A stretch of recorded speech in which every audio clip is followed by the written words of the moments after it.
You'll not miss the colour, will you?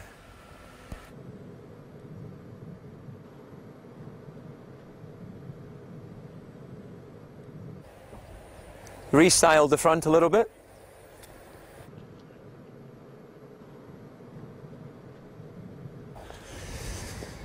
So, check out the interior.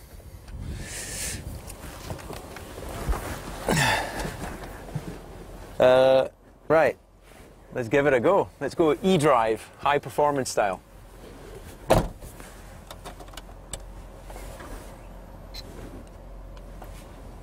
Well, I think I've engaged drive.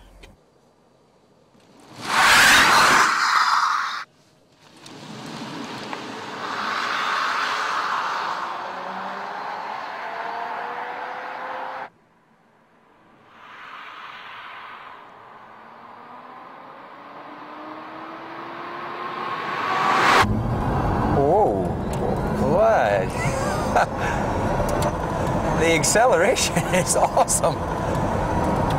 It's instant, but it's smooth. Now that is way, way more than I expected. I'll try and not hit any of the cones.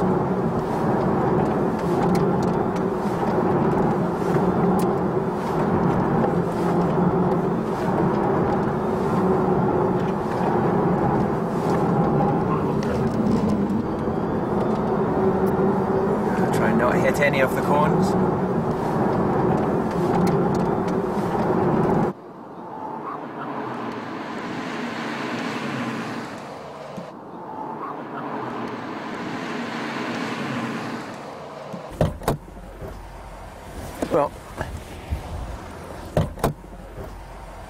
Well, first experience of electric car. You will not believe the performance. I'm running through these cables here. Yeah. Those clever electrons. Well, you can really see the future for electric cars with this vehicle. And the colour now, you know, when I first saw the colour, I thought, I'm not sure. But with that performance, I love the colour. And did you miss some engine noise? You know, but there's a little purring. So this is the standard socket, Yep. like the Smart EV and all the electric Daimler electric cars. Yeah. And you just take this one. Can I try? Yeah. So even, I've never done this before, I should be able to do this very easily. Yeah, easy. You put it in, that's it, it starts charging now. And with this standard charge, what would you expect? Battery between here and the camera.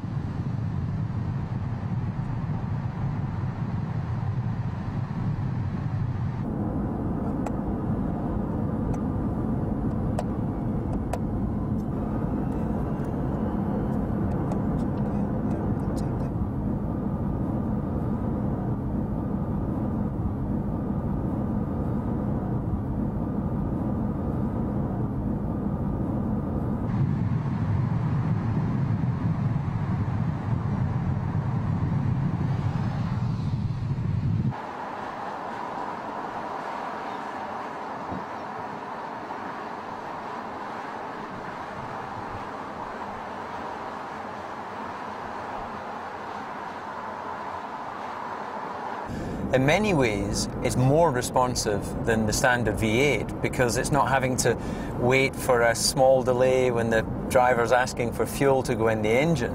Obviously, the limitation is that it has a single gear, so eventually that ratio will run out of the ability to get to very top speed. But in terms of its 0 to 60 or 0 to 100 and whatever it is kilometers an hour, it's right there with the SLS, which would come over this really funky Norwegian bridge.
the performance in terms of the torque when you leave from a pull-away is so constant. You know, there's no hesitation, which obviously, you know, with a naturally combustion engine, you're always going to have a small hesitation there.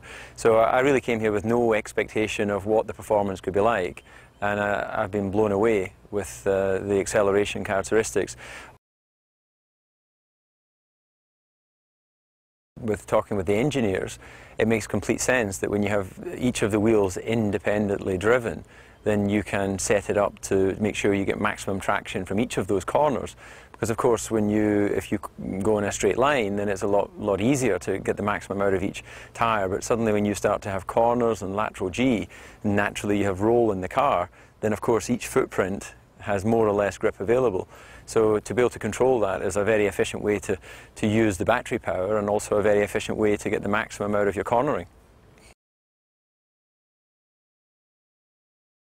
The centre of gravity, ultimately, once they develop the system better, then you'll be able to put all of the battery as low as possible. So the potential for having a better centre of gravity with an electric car is definitely there, because obviously in a normal combustion engine, you have a certain volume which has to sit above the axle line, otherwise it will become a tank.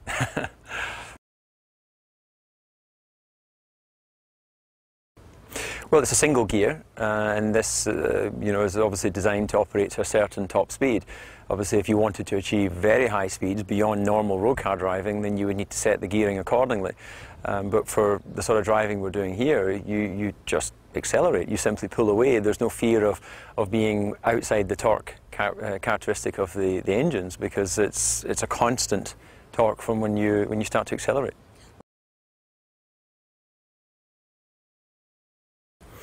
Well, you'd think it would be strange not having the background noise, but the reality is, I think that the driving experience comes from the seat of the pants. It comes from your body. You don't drive because of your ear. You know, we're used to having the noise of powerful engines, so that becomes our sort of reference.